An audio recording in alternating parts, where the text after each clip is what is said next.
Welcome to the Deep Dive, where we take your sources and really dig into them to pull out the key nuggets of knowledge for you. And today, our mission is a deep dive into a grape you've asked about, Kyoho. Ah, yes, Kyoho. If you've spent time in East Asia, you've almost certainly come across it, maybe without even knowing the name. It's often called the Queen of Grapes there. Named after Mount Fuji, right? Kyoho meaning giant peak. That's the one. And it fits because the grapes themselves are, well, they're huge, really famous as a top-quality table grape, often pricey, given as gifts, a real luxury item. Definitely. But as you mentioned, there's more to the story now, isn't there? There's this whole emerging world of winemaking. Exactly. People are taking this grape, famous for eating fresh and trying to make serious, complex wines from it. It's fascinating. And that's our focus. We're going to unpack its history, where it thrives, and why that terroir matters. Look at the vine itself, because it's quite unique, and explore how winemakers are tackling the challenges it presents. And then get into what the wines actually taste like, how to pair them with food. Right. And where this unique grape might be heading in the future. Okay, so let's rewind. Where did the Kyoho story actually begin? It started in Japan, back in 1937 at a national research station in Shizuoka. They had a pretty clear goal. Yeah, and it sounds like a really smart goal for the time, crossing two very different parents. Absolutely. They took an American hybrid, Ishiharawase, which was known for being tough, like really disease-resistant, super important in Japan's humid climate. And they crossed that with Centennial, a Vitis vinifera grape, known for being, sweet and having great flavor, but maybe not so hearty. So trying to get the best of both worlds, toughness and taste. Precisely. And wow, did it take off. Kyoho became incredibly popular really fast across Asia, Japan, South Korea, China, mainly because it delivered that combination. Great taste, impressive size, and it grew well. It cemented itself as the premium table grape. Definitely. A status symbol, almost. But the winemaking part, that came later. Because the things that make it great to eat, lower acid, those big seeds aren't exactly ideal for wine, are they? No, they present real hurdles in the winery. You need acidity for structure and longevity in wine, and those big seeds mean potentially harsh tannins if you're not careful. And being a hybrid gives it a sort of unique position in the wine world, too. It really does. The fine wine world is dominated by Vitis vinifera. Hybrids like Kyoho offer something different, especially that resilience. In places where vinifera struggles with disease or climate, that adaptability is a huge plus. Okay, adaptability. So where does it actually thrive? How does the terroir, the environment, shape Kyoho? Well, terroir is always crucial, right? And while Kyoho is adaptable, certain spots really let it shine. Starting in Japan, it's home turf. Yamanashi, Nagano. Yeah, Yamanashi, Nagano, Okayama are key areas. Yamanashi is probably the epicenter for quality Kyoho wine. And the climate there. Temperate, but with challenges. Right. Hot, humid summers help ripen the grapes, but that humidity, especially during the rainy season, the tsuyu, that's prime time for fungal diseases. It's tough. So how do they manage that? Seems like a big risk. Well, the mountains are a huge help. Growing on slopes means good water drainage, which is vital.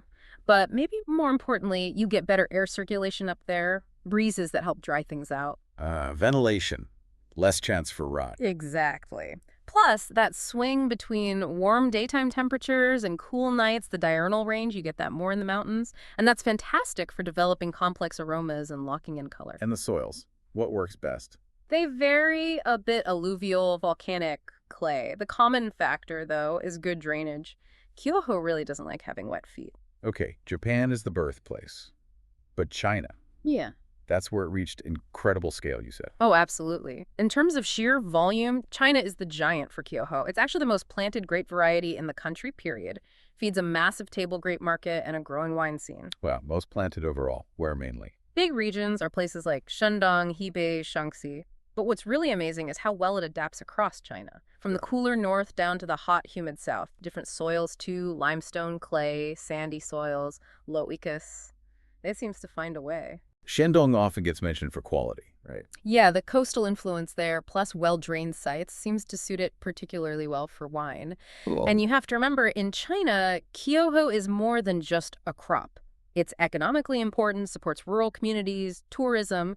It's even got cultural significance, like a symbol of prosperity. It's popped up elsewhere, too. It has. South Korea uses it a lot, fresh, juice, and increasingly wine. Taiwan grows it too, often up in the mountains to get away from the intense heat, allowing slower ripening. Slower ripening for complexity. Makes sense. And even in the U.S., small pockets in California, mostly for the fresh market within Asian communities, but you're seeing some small, adventurous wineries starting to play with it. It's fascinating how it's adapted to so many places. Okay. Are there common threads, though? Environmental factors that are always important for Kyoho, no matter where it's grown. Definitely. That diurnal temperature range we talked about, always important for aroma and balancing sugar with acidity. Water management is critical everywhere. It handles some drought, but needs the right amount, especially near harvest. Too much water dilutes it. Right. And sunlight needs enough for color and tannin development, but too much direct, harsh sun can scorch the berries. And that humidity factor. Managing fungal disease risk is a constant battle for Kyoho growers everywhere. Let's zoom right in on the vine itself now. What are the key characteristics? Its ampelography. Okay, so the vine itself is known for being really vigorous, lots of growth, very productive, which is great if you want tons of table grapes. But needs taming for wine quality. Exactly, you need to channel that energy. The leaves are pretty distinctive, large, lobed, dark green, quite sturdy. And the clusters, they live up to the giant peak name. They do. They're typically large, pretty compact, cone-shaped or cylindrical. Very impressive visually. But again, for wine, big, dense clusters can mean less airflow, more disease risk, so yield management is key. Okay, but the berries themselves, Yeah. that's the real showstopper, right? Oh, yeah. The berries are enormous. We're talking like 10 to 15 grams each. Compare that to maybe 1 or 2 grams for typical Cabernet berry. They're like little plums. Wow. That's a huge difference. And they have that famous thick skin that slips off easily. Yep, that's a hallmark. Makes them great for eating fresh. The skin is this deep purple, almost black color, often with a nice powdery bloom on it. Inside, the pulp is juicy, firm, kind of translucent. But then, the seeds. The seeds. That's the catch for winemakers. You usually find 2 to 4 seeds inside, and they are noticeably large, and packed with tannins that can be quite bitter if you extract too much. So, great size and easy peel for the table, but tricky seeds for the winery. You got it. What about its growing cycle? When does it bud, ripen? It's generally adapted to warmer, humid places, but it's flexible. Bud break is usually medium to late, which can be good, helps avoid late spring frosts sometimes, flowers mid-spring, and it's a late ripener. Harvest is typically late summer, early autumn. And getting that harvest timing right is crucial for wine. Absolutely critical. You're not just looking for sugar levels. You need the flavors and tannins in the skins and seeds to be properly ripe, what we call phenolic ripeness, while trying to hang on to as much natural acidity as possible. It's a balancing act. So managing the vineyard must be totally different depending on whether you're growing for the table or for wine bottles. Completely different mindset. For table grapes, it's all about encouraging that vigor, getting big, beautiful clusters. For wine, you fight the vigor. Pruning is way more restrictive, leaving fewer buds to limit the number of clusters. The goal is concentration. And training systems. You mentioned pergolas in Japan. Yeah, high training systems like pergolas are common, especially where humidity is high.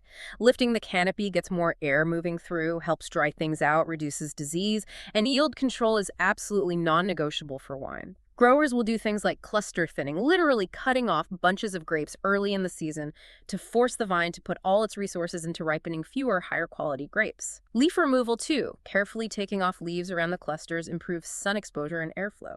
And dealing with pests and diseases, given that humidity. It requires constant attention. The vine's natural vigor plus humidity makes it susceptible, particularly to fungal stuff, mildew, powdery mildew, Botrytis bunch rot. Those are the big ones. Management involves smart choices like resistant rootstocks, proper spacing between vines, careful canopy work, and targeted, timely treatments. Good vineyard hygiene is essential. Okay, so you've managed the vineyard carefully, you've harvested at the right moment. Now you get the Kyoho grapes into the winery. What are the big hurdles there? Yeah, turning Kyoho into wine definitely throws up some specific challenges compared to more traditional wine grapes. You mentioned low acidity being a key one. How do winemakers tackle that? Right. Its natural acidity is often quite low, which can make the wines feel a bit, well, flat or lacking vibrancy. So acidification is common. Winemakers will often add tartaric acid, usually during fermentation, to boost the freshness and provide better structure. Or pick earlier? That's another strategy, yes. Harvesting a bit earlier can help retain more of the natural acidity, though you might sacrifice some ripeness or flavor development. It's a trade-off. And getting good color, even with those dark skins. It can be surprisingly tricky to get stable, vibrant color. The pigments are there, but extracting them effectively and keeping them stable in the wine requires careful handling. Managing how long the juice stays in contact with the skins, the maceration, is crucial. Techniques like cold soaking help. Yes, a cold soak, chilling the grapes and letting them sit before fermentation starts, can gently extract color and aroma compounds without pulling out too many harsh tannins from those seeds. Ah, yes, the seeds again. Managing those bitter tannins must be paramount. Absolutely. Those big seeds have a lot of tannin, and it tends to be the bitter kind you don't want in your wine. So gentle handling is key throughout. Gentle pressing, maybe shorter maceration times, cooler fermentation temperatures, anything to avoid roughing up those seeds and leaching out bitterness. So pumping over or punching down the cap during fermentation needs to be Gentle. Very gentle, yeah. Much less aggressive than you might see with something like Cabernet Sauvignon. So winemakers need a specific toolbox of techniques for Kyoho. They really do. For reds, besides cold soaks and gentle extraction, they might use specific yeast strains that favor fruit expression. For rosés, skin contact might be incredibly short, just a few hours, sometimes less, to get that perfect pink color and avoid tannin pickup. And you mentioned it gets quite sweet naturally. Does that open doors for sweet wines? It definitely does. Kyoho's ability to accumulate sugar makes it really well suited for late harvest or even passado-style wines, where the grapes are dried to concentrate sugars further. These can be really rich, complex dessert wines, and the high sugar helps balance the naturally lower acidity. What about oak? Does Kyoho play well with barrels? Generally, stainless steel is preferred, especially for the reds and roses, to really keep that fresh fruit and floral character front and center. If oak is used, it's usually minimal, maybe older, neutral barrels that impart texture rather than strong oaky flavors. New oak can easily overwhelm Kyoho's delicate profile or even accentuate bitterness. Fruit purity is usually the aim. It really sounds like the winemaker has to be part artist, part careful scientist to get the best out of Kyoho. That's a great way to put it. They're navigating these inherent challenges, using technique to overcome them, all while trying to let the grape's unique personality shine through. Okay, let's talk about that personality. What's actually in the glass? What does Kyoho wine taste and smell like? It definitely has a unique sensory profile. It's often quite different from your typical European grape varieties. So break it down for us. What are the signature aromas and flavors? Kyoho's biggest strength is its primary aromatics. You get these really appealing, fresh, dark red fruit notes. Think ripe blackberry, maybe some black cherry, plum. And floral notes are often very prominent. Rose and violet are classic Kyoho marks. Flowers and dark fruit. Nice combination. Yeah, and sometimes a hint of sweet spice like clove or maybe anise. But the most distinctive aroma, the one that really shouts Kyoho, is this very clear, fresh, grape aroma. A grape aroma, like grape juice? Isn't that unusual for wine? It is. You know, with most vinifera wines, the complex smells come from fermentation byproducts and other compounds, not usually a straight-up fresh grape smell. Kyoho often retains this character, sometimes called foxy, though that term can be debated, but it's more like a pure, fresh, conquered grape kind of note. It's quite charming and sets it apart. Huh, that is interesting. What about other layers? Secondary or tertiary notes from winemaking or aging? Well, since most Kyoho wine is really designed to be drunk young and fresh, those aren't usually the focus. You might get subtle secondary notes from the fermentation itself, adding a bit of complexity. If it sees any oak, especially neutral oak, you might get just a whisper of vanilla or spice or earthiness, but ideally it never overshadows that primary fruit. And on the palate, what's the texture like? Body, acidity. The reds are typically light to maybe medium-bodied. Assuming the winemaker handled those seeds gently, the texture is often quite soft, maybe even silky. The tannins are usually not aggressive. Acidity, as we said, tends to be on the lower side. So maybe feels less zippy than some other wines. It can, yeah. It gives the wine a rounder mouthfeel. For palates used to higher acid wines, it might feel softer, maybe less structured, but that softness can also be part of its appeal, making it very approachable.